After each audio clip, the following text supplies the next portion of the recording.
En clase lo que hacemos es sentamos, hablamos un poco, jugamos en inglés, luego igual hacemos alguna manualidad en inglés porque los niños son muy creativos, les encanta hacer eso. Entonces, qué mejor manera de hacer lo que les gustan los niños y así aprenden sin realmente pensar que están aprendiendo.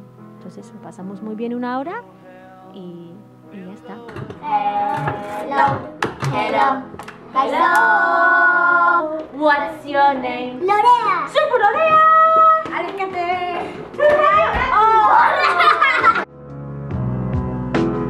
Living for today.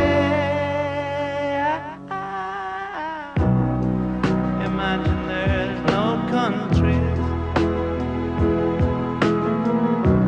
It isn't hard to do.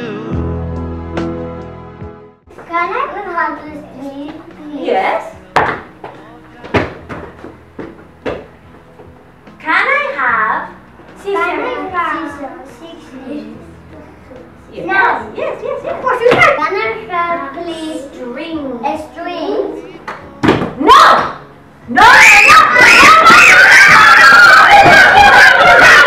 What did we use to make these? What did we use? Scissors. Paint. Paint. And paint. Hay que ver. Good job, paintbrush.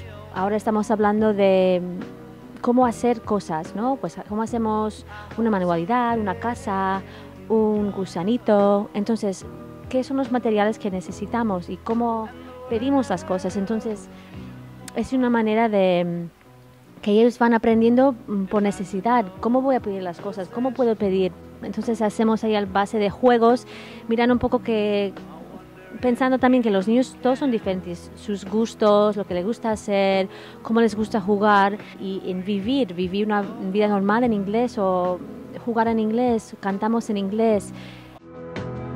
Imagine all the people